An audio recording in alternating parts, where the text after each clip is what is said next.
right, so today we're going to continue getting back into arrays here after our brief review on Wednesday. And to do that, let's remind ourselves what we were doing on Monday. We were looking at dynamic arrays. Dynamic arrays are arrays that are allocated on the heap rather than the stack, so they're much larger. You can hold much more data. The way that you do this is by calling malloc, which stands for the memory allocation function. You tell it how many bytes you want, right? And to do that, you usually keep track of the size of the array, the number of elements in it, and then also use the size of macro to determine how many bytes each element takes. Once you've done that, malloc returns a generic void pointer that you can use to change it into a pointer of the type of variables that you want to point at. I've got a visualization set up here. Ignore the Python. There we go. This is Python Tutor, though. This is a piece of code here that is going to allocate enough space for 5 integers. So I've got an integer here to store the size of the array, 5. And then I ask malloc, give me 5 times however many bytes an integer takes, size of int. Right? Usually that's 4. So it's probably going to give me 20 bytes. Now internally, it's probably going to give me more because 20 bytes is so small. It usually breaks up memory into things called pages, an entire kilobyte. And you ask for only 20 bytes, it would actually be very, very inefficient for it to just give you this small little tiny bit of memory. It's probably going to give you an entire page and then tell you only use that part. Right? Using the rest of this, that's probably okay, but don't quote me on it. Right? It could probably still go wrong. In any case, once you've got this, you can use it as a regular old array. Let's walk through this. You'll notice here that main has its own call stack frame on the stack, right? And so when I call malloc and initialize a new array, it is a pointer that points to that array that is allocated on the heap, right? The heap is a much larger, little bit less organized space of memory. You can put whatever you want on there. You could put 5 million integers. We couldn't put 5 million integers on the stack. Why? 5 million times 4, that's 20 million bits, or that's 20 million bytes. Your stack is, at least on VS Code, it's 8 gigs, right? Or 8 megs? Yeah, 8 megs, right? 20 megs is too much, right? So we can walk through this and see that each one of these gets set to 0, 10, 20, 30, and 40, right? So also an idiomatic for loop here. For int I starting at 0, why? Because of 0 indexing. The first one is at index 0, then 1, then 2, then 3. The last one will always be at the size of the array, in this case 5 or n stored in a variable, minus 1. Right? That's because you start at 0. All right, now that we're caught up, let's talk a little bit more about some more details here. More details. Right? If malloc fails for any reason, it returns ... the only thing that it can return. Remember that malloc returns a generic void pointer, void star, right? What's the only value that it could return to indicate something went wrong? It can't return an error code because, as you've been doing in your labs and hacks, to return an error code means that you're returning an integer, not a pointer. So what's the only type of pointer that screams out to you, this is wrong? Null, right? And if it fails for any reason, like you asked it for 50 terabytes or something like that, it will return null because it doesn't know it can't do that. After allocation, you can treat it like a regular old array using 0 indexing. Attempts to access memory outside that array are undefined behavior. That is the term that you always get into with C. If anything goes wrong, oops, undefined. Anything can happen. In fact, there's a joke operating system out there. I forget what it's called. It's just to illustrate how dangerous undefined behavior is. With undefined behavior, if it's not defined in the standard, anything can happen. So what this system does is if undefined behavior does happen, then what it does is it intentionally deletes the entire hard drive. It's a joke. Nobody would actually use this because one mistake means that the entire system dies, right? But it's to illustrate the point that undefined behavior is undefined behavior. Anything can happen, including wiping out your entire hard drive, right? So be careful with that. It's undefined behavior is undefined behavior. It could be a seg fault, a segmentation fault. It may do nothing, right? It may simply corrupt your own memory. And if that happens, then it's on you. It's your memory. You can do with it whatever you want, including corrupt it. Okay? For example, let's go ahead and go over here to code spaces. I needed to get into this class. Sorry. And let's go with our demo. Right? And I'll get rid of all this stuff. Not all of it. I want at least that part. There we go. So let's just create a moderately large array here, 1 million elements. There we go. And then let's do some various bad things to it. For example, array sub -1. We'll set that equal to 42. Array sub n is equal to 101. Neither of those are correct, remember? Right? One of them falls off the table on one end, and the other one falls off the table on the other end. Is the index 1 million defined? Nope. The last index is where? 999,999 minus 1. All right? So let's actually go ahead and print what those are. Invalid values are %d and %d. After I've set them, I'm going to expect them to be correct, right? I expect this to output 42, and I expect this to output 101. There we go. Let's find out what happens. CSC 155E. There we go. GCC demo. And let's run. Oops. Array is undeclared. No, it's not. It's right there. All right. Nobody's yelling at me for missing a semicolon. There we go. All right. Now I can do that. No warnings by default. I wonder if there are warnings if I even turn them on. No, because it's a dynamic array. It can't even though it's clearly wrong, right? The compiler's not smart enough to see that it's clearly wrong. Right? Maybe there's a better compiler out there that would. Right? Invalid values? No, they're not. They're perfectly fine. Right? My program ran, no errors. Locally on my machine, I hand it into the grader and, it fails. Why? Because there's a whole bunch of stuff going on behind the scenes. These two are definitely wrong, right? What's the only tool that I could run to see that these are wrong? Or what is a tool that I could run to see that these are wrong? What was that called again?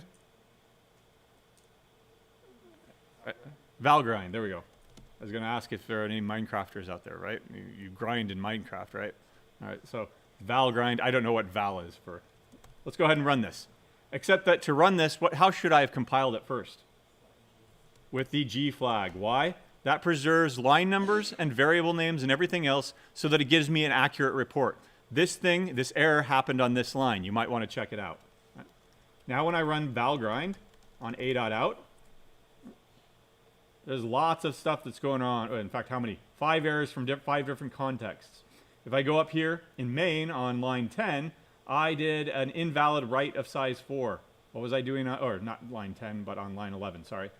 Line 11, I'm doing an invalid write of size 4. What's of size 4 again? An integer. I'm invalidly writing an integer. Right? So Valgrind will be able to detect this kind of stuff, even if your program seems to run. Right? So fire up Valgrind the next time you need to find out what might be going wrong with stuff. Right? Another thing is that you need to do your own bookkeeping.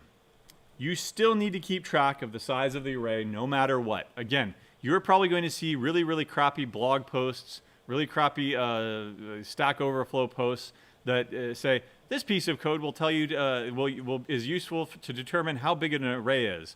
They're all wrong. Right?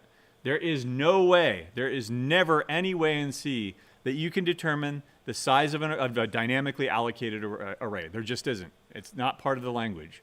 If you wanted to do something like that, you would have to write your own memory management system. And that's not what C is all about, right? You'd be rewriting Java at that point, or some interpreted language. That's not what C is all about. C is all about manual memory management. Why? Because they don't want to pay the cost of the performance hit for automated garbage collection, for automated memory management. Right? Okay. Anytime you need to pass an array to a function, more later, we'll look at that more later, probably next week. You will also need to pass the size of the array. Just remember that. If you give an array off to a function to sum up all the elements or something like that, you also need to tell that function, by the way, there are 5 elements in that array.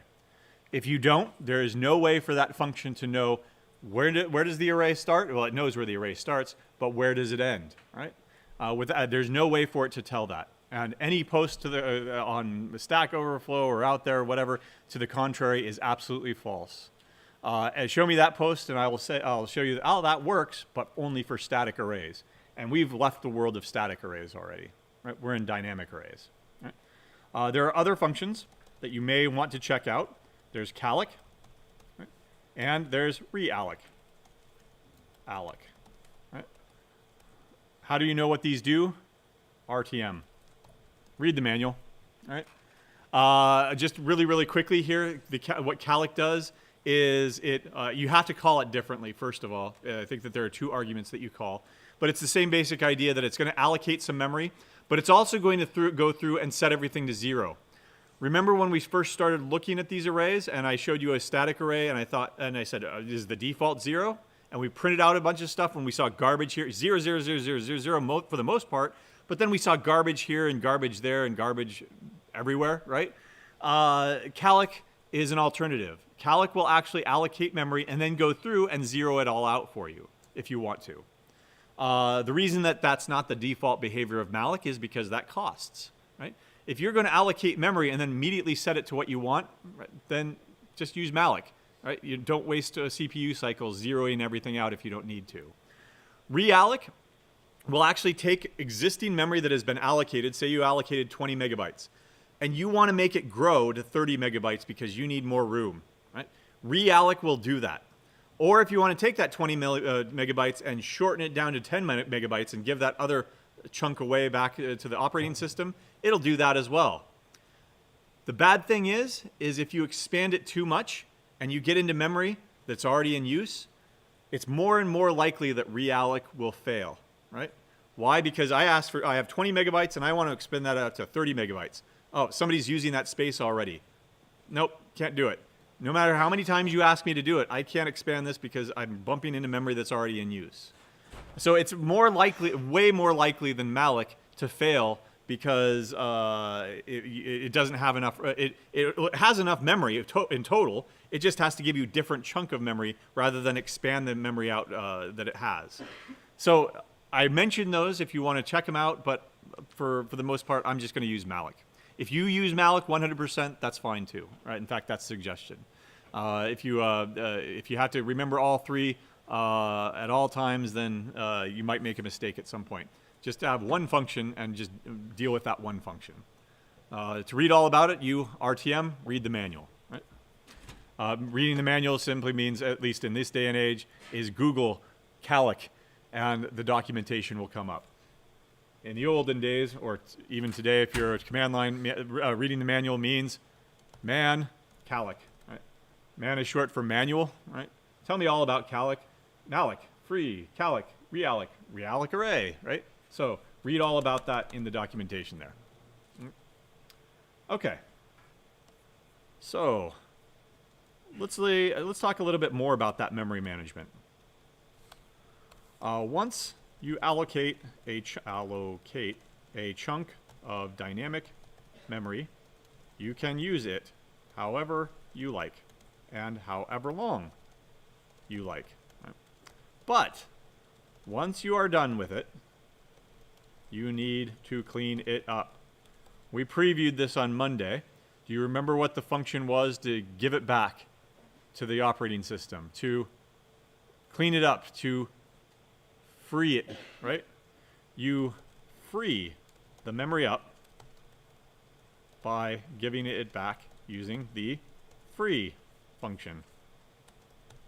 So, for example, free array. And that's not what I did over here, right? I wasn't cleaning this up, but this is a short program. At least in the Python tutor, this is a short program. When my program gets done, it'll be cleaned up automatically. The program is dead. The operating system knows what the program allocated. It's going to take everything back once the program is done, including the stack space over here. But if you're inside of a program and you need to allocate and reallocate and allocate more and more and more, and you never give anything back, then you are hoarding memory. Eventually, your system is going to grind to a halt. And we saw that. Did I do that demo, the full demo, on Monday? If not, we can do it again. Sure, why not? I'm going to go to CSE to do it, though.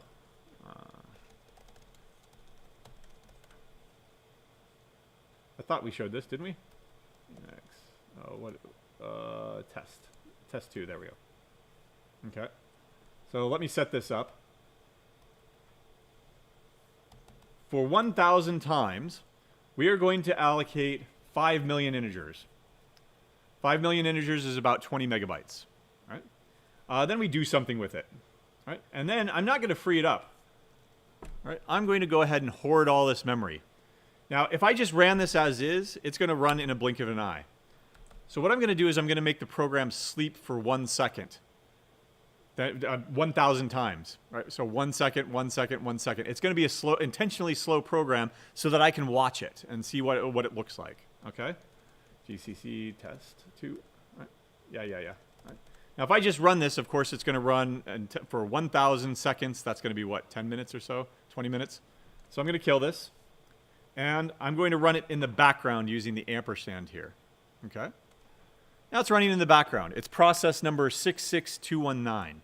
Okay? I can examine this process. In fact, I can examine all the processes on CSE right now, the CSE server. It has 64 cores. Whoever's running on core 63 right now is using 100% of that core right now.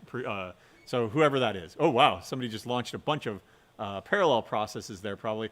And that 63 has now probably been context switched over to 25. So I'm a sysadmin here, and I'm sitting and watching everything. Now there's 9.46 gigs of 126 gigs being used. Right? Let's check out my process. I'm going to only look at my processes here. And there's my process down at the bottom, 66219. Tell me about the memory usage here. That's this column right here. Virtual memory. 900 and, oh, what now? Now it's 1,000 megabytes. Right? That's 1 gig. Now it's 1.1 gig. Right? It's going up every second by how much? About how much? 63, 82. Every 1 second, it's going about 20 megabytes. Right? Do you see the correlation there? Right? And is it giving anything back? Nope. The memory usage just keeps going up and up and up and up. I've simulated a memory leak where a process grabs a bunch of memory, hoards it, never gives it back. Eventually, if I made this run long enough, right, that 126 gigs would quickly run out. Right? And then my process would probably be killed by the system for using too much and being too greedy. I'm going to go ahead and kill it prematurely. Kill 66219. There we go. And it terminated. Now let's go back in and let's be good stewards of our memory. Once you're done using it, free it up. Right? Now, if I'm always requesting 20 megabytes, giving it back, request 20 megabytes, give it back, I should see my memory usage stay very, very low. Right? GCC. And let's run this in the background again. There we go. This process has been launched as 68295. Let's look at HTOP here. Let's only go ahead and look at my processes here. There it is. Do you see the virtual memory here? There's no M behind it, meaning that this is kilobytes. 24,000 kilobytes is about 24 megabytes. Right? So it's static. It's staying there. Right? It's not slowly creeping up. Right? I am cleaning up after myself. This has consequences, right? Even if it wasn't something stupid like grabbing 20 megabytes at one time over and over and over again, right? If you have even a small memory leak, right? 1 kilobyte there, 1 kilobyte there, 1 kilobyte there, on a program that runs 24 hours, 7 days a week, and is not supposed to be taken offline because, say, it's a web server or a database server or something like that, guess what? Over time, eventually it's going to crash because it's going to run out of memory. Or performance is going to degrade so much that, what's the classic IT solution? Turn it off and turn it back on again, right? Then it starts okay, now I'm back at memory 0. But I'm slowly creeping up, so that 2 weeks later, you have to do the same exact thing again, right? Nope. Write your programs so that you're cleaning up after yourself. If I ran Valgrind on this, Valgrind on the original version. So no free and no sleep because I want Valgrind to immediately execute here. GCC with the G flag. Oops. With the G flag. Valgrind, a.out. It's going to come up with a report, a heap summary of 20 million, what is that, 20 billion bytes? Yeah, 20 billion bytes in one block. Total, there we go. There's the leak summary right there. It just took forever. I don't know why it took forever. Anyway, definitely lost. What is that? 19 billion bytes were lost, right?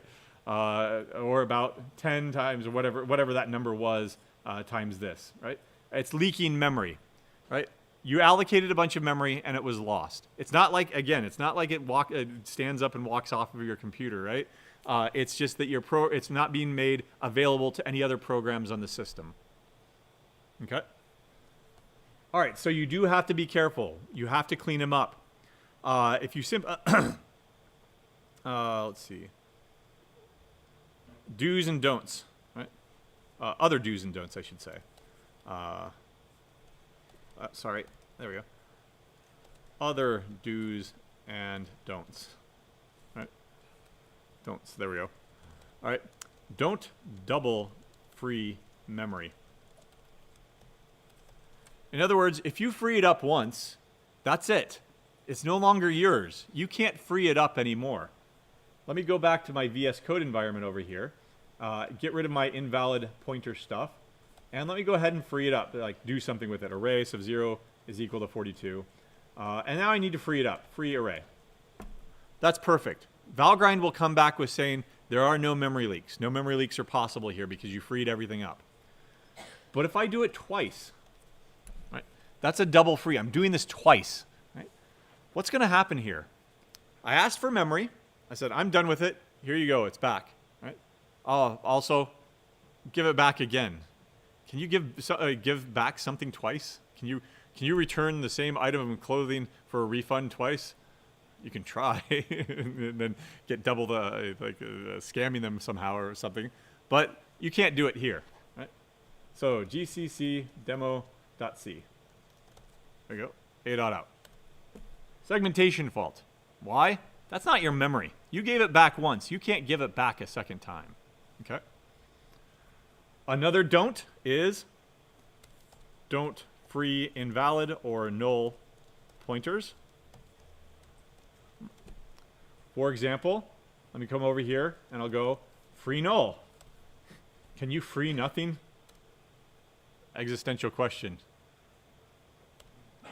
Apparently you can, right? That's probably just going to ignore you, right? But if you had a different invalid array or pointer value here, ARR. Right, there we go. What am I doing there? I'm making that pointer not point to my array, my 1 million element array. Instead, I'm making it point to memory address 42. 42 doesn't belong to me. Can you return an item of clothing that doesn't belong to you? Right? Not legally, whatever, ethically, whatever, right? Well, no, not in this case. It's not memory that belongs to you, so you can't do it. Segmentation fault. Okay? Another don't. I guess these are all just don'ts, right? Don't try to to access an array after it has been freed. Right? Other don'ts. I'll modify this. This is just don'ts. Don't. So what I mean by that is, let's go ahead and free the array. But then, oh no, I didn't mean to do that. Let's go ahead and print out that element. Array sub 0 is equal to %d and the line. Array sub 0. And let's set it not equal to 42. Array sub 0 is equal to 101 now. I'll change it and then I'll try to print it out. But I've already freed it on line 13. It doesn't belong to me anymore. If it doesn't belong to me anymore, it might have been given to some other process. Right? It might have been taken by the operating system and given away. Right? That's going to be a segmentation fault too. Right? All of these would be detected by Valgrind, by the way. All of them would tell you exactly what line number they're on, and all of them would come with hints as to what's going on. Right? So those are the don'ts. Also, one last don't. Don't free your own stack space. Right? What I mean by that is, I don't know if we've looked at it yet, but let's look at it now. Right? You can define a static array and set its values using the following syntax. Int primes. What I'm doing here is I'm creating an array that holds integers. Tell me what are the prime numbers? 2, 3, hopefully we remember our primes, right? We just don't want to say. 5, 7, 11, 13, 17, 19, right? That's good enough, right? So I've got 1, 2, 3, 4, 5, 6, 7, 8 primes. First of all, how does it know that you have 8 primes in this array? Why didn't I need to put that there? Compilers are dumb, but they can count, right? They can count how many commas are in there, and they can say there are 7 commas, therefore there are 8 numbers, so I know what to put in there, 8. You can put 8 in there manually if you want, or you can elide it away. Ooh, that's a good word. Define. Elide. E-L-I-D-E. To omit or slur over, as in pronunciation, right? For example, going to the game this weekend. Where is it? It's Indiana, isn't it? Okay, so no, you have to leave like several hours ago, I guess. So no, you're not going to the game this weekend. But how did I pronounce that? Goin, right? How would you write that? Goin. Right? I'm not saying going. I'm not enunciating. Are you going to the game? Right? That's called elision. Every language does that, by the way. All you're doing is shortening things, taking out syllables so that you can speak quicker or just more conversationally. Same thing is done in code. You don't need to tell me how big that is. I'm a dumb compiler, but I can count. You can elide that away. You can take it away. Right? All right, there's my primes. It is a static array that is allocated on the stack. Can I delete it? Can I free it? Let's find out. GCC. Right. Yep. Nice compiler. Good compiler. It's warning me. You're freeing the primes, which is unallocated object. That's on your stack space. I'm warning you about that. That's probably not going to be good. Right. Why is it not good? Let's go back to our Python tutor over here. When you free something on the heap, that makes sense because you give the memory back. If you're freeing something on the stack, you're destroying your own program. You're saying, I don't need to call functions, all right? Go ahead and take that memory that's responsible for calling functions and creating stack frame, stack frame, stack frame. Go ahead and use it, right? No, it doesn't make any sense. You can't destroy your own program memory. Right? And so it catches that and says, nope, segmentation fault. Some compilers will report that not as a segmentation fault, but as a stack smashing event because you've smashed your own stack, right? And you've destroyed your own stack. I've not been able to get it to say that, though. Oh, well. Right? It was a cool message. Right? Always remember to free your memory when you're done with it. Failure to do so will result in a memory loss, or memory leak, not memory loss. Okay? With the remainder of any questions so far? No. With the remainder of our time, let's look at multi-dimensional arrays. Right. So what I mean by that is you can think in multiple dimensions, right? Regular old arrays are 1D arrays, one-dimensional arrays, right? Why? Because if you look at it from this perspective that it's this thing, there's one dimension. It goes from 0, 1, 2, 3. So it's like the number line that begins at 0, only integers, and goes one way. Right? That is a one-dimensional array. You can also have two-dimensional arrays, 2D arrays. Right?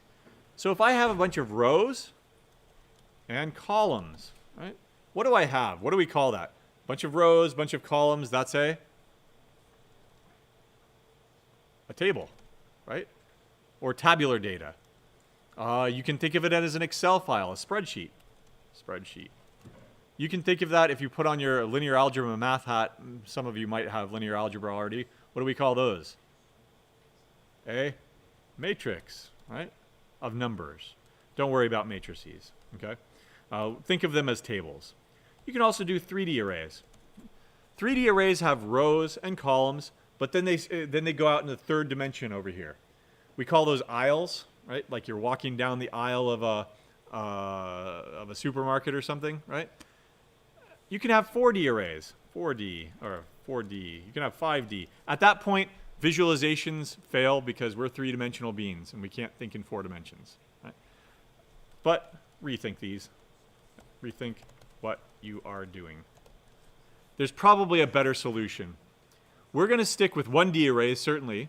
Sometimes we will deal with 2D arrays because a matrix or a table of data makes absolute sense. That's what you've been doing for the last 2 weeks. We just gave you the code to do it. You've been operating on a table of pixels, right? An image is nothing more than a bunch of rows and a bunch of columns of pixels. And you're going to get more practice with that next week when you take this image and you flip it. Or you take this image and you take a mirror image of it. Or you take this image and you rotate it, right? Those are all going to be exercises that you do next week in your hack. Right? To do them, you need multi-dimensional arrays. So, how do you do it in C? In C, a 1D array uses a pointer. For example, int star. A 2D array uses a double pointer. No, I don't want to call it a pointer. A pointer to a pointer. So what do you think that looks like? 1D is going to be 1 star. 2D is going to be 2 stars, right? Hey, that looks familiar. What's that? A table of characters. Each row is a string. Right? So we've implicitly been using this up to this point. 1D, 1 star. 2D, 2 stars. If you do want 3D, right, 3 dimensions, what do you think you do? 3 stars, 4 stars, 5 stars. This is why. Rethink what you're doing, right? 2 pointers, or a pointer to a pointer is enough, right? So what we want is we want to create a 2D array. So visualize. And this is why I brought the iPad today. We'll look at an even better solution, though. Right. There is a 1-dimensional array. Okay? What does a 2-dimensional array look like? If I were to draw a table, it would look something like this, right? Rows and columns. But in C, what I'm going to, the way that I'm going to present this is a little bit different. I'm going to separate all the rows. So what I mean by that is I'm going to take this, copy it. Come on, copy. Copy. Paste. There's the first row. There's the second row. There's the third row. Dot, dot, dot. Here's the last row. Dot, dot, dot, dot. Right? So there's row. And we use 0 indexing. So this is going to be row 0, row 1, row 2, dot, dot, dot, all the way down to row. I'll use n minus 1. Because we're going to have n rows. Right? Okay? How do we achieve this? Well, each one of these things is going to be just a regular old one-dimensional array. Int star, and that's pointing to this array. Int star, and that's pointing to this array. Int star, and that's pointing to this array, and the last one is going to be pointing to that array.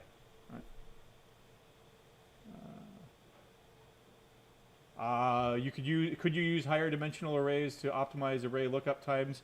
Yes, but if you're going to do, if your performance is your issue, usually what you do, and check out the code that we actually use the image with. What you do is you take your 2 dimensions and then you flatten it out into one big giant dimension. If you've got row, row, row, row, what you do is you take them all and put row, then row, then row, then row, and you make this all one dimension. Then you do all the math yourself, right? that's probably what people actually do, right? So you actually never even use 2D arrays, but I'm showing you the easy way of using 2D arrays, all right? All right, anyway, we've got n rows here, and we've got, say, m columns.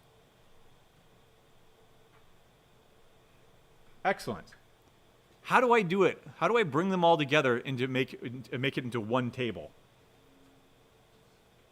I'm going to surround this with another block, and then I'm going to separate them all. Now, what is this thing over here? The way that I drew it, it looks like a stack. It looks like an array too, right? All it is, it's a vertical array instead, right? Now, vertical, horizontal, those are meaningless to an actual computer, right? Flip your computer upside down and everything gets moved, right? But instead, this becomes my integer pointer to a bunch of pointers. There. That's how it ultimately gets done, right? How do you do this in code? Let's come over here and I'll show you. Right? So first of all, I want to keep track of those two things. I want to keep track of the number of rows, and I want to keep track of the number of columns. I abbreviated one of them just so that they would all be the same, right? The same length, right? That's one style, right? You could, of course, use n, and the other variable that you typically use is m, right? This is going to be the number of rows. This will be the number of columns. Right? Which one do you like better? For now, I'm just going to go with num rows and num calls. In which case, this documentation is irrelevant, right? Because it's already part of the variable name. Let's make a 5 by 10 array. There we go. I want 5 rows and 10 columns. So it's going to be this rectangular looking table here, okay? To get started, I need that integer pointer. I'm going to call it table because that's what it is. It's a table, right? You can call it matrix. You can call it, what was the other thing? Sheet, like a spreadsheet or something like that. I'm going to call it table, though. I'm going to make a call to malloc, okay? To do that, I need 1, 2, 3, 4, ... n integer pointers. Okay? How do I do that? I want num rows times the number of bytes each integer pointer takes. If I did it like this, size of int, right? That's going to be the number of bytes that an integer takes, not the number of bytes that an integer star takes. So what do I need to do inside of this thing? I need a star. There we go. Number of rows times the number of bytes that each one of those elements takes. That takes care of this thing right here. Right? Now what I need to do is I need to go through and set up each row. To do that, I need a for loop. For int I equals 0, I is less than num rows I plus plus. There we go. And I will set up each row, which should have num calls columns, ... That's just what we've been doing. It's going to be a call to malloc. Table sub I is equal to int star malloc. Right? And how many do you want? I want num calls, and I want size of int, because each one of those things is a number inside of one of those cells. Right? I did forget my typecast here. What should it be? Does it return an integer? Nope. Remember, it returns a generic void pointer. But that's not what's on the left-hand side. What's on the left-hand side? Int star star, right? Not star, star star.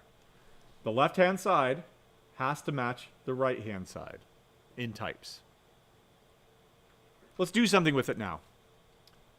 How do we set the top left value? I want to set this guy right here to 42. Right? Well, that's on the first row. And what are the columns numbered here? 0, 1, 2, ... to m minus 1 for this last one. So all I need to do is specify the row and the column. Table sub 0, 0 is equal to 42. Because it's 2 dimensions, you have 2 indices. Table sub. Now let's set the lower left one, or lower right one, excuse me. Where's the lower right one going to be? Let's put 101 over there. Where's that going to be? N minus 1 for the row. And then the column is going to be M minus 1. So, num rows minus 1 and num calls minus 1 is equal to 101. Right. Let's write a really quick loop here to make sure that it works by printing everything out. So for int I equals 0, I is less than num rows, I plus plus. That's for each row. For each row, dot, dot, dot. And then another for loop inside. For int I equals, or j, I can't use I anymore. I use what? J is equal to 0, J is less than num calls, J plus plus. Right. And I can print out %d. We'll pad it out here, space, and then we'll print out table sub I, J. Right. At the end of each row, I'll go ahead and print out the an n-line character so that it looks nice and neat. Maybe at the end of each line, I'll also print out this square bracket. And at the beginning of each line, I'll also print out a beginning square bracket so that it looks nice and neat. Right. There we go. Let's go ahead and run this. Oops. Print F. There we go. Yeah, go ahead.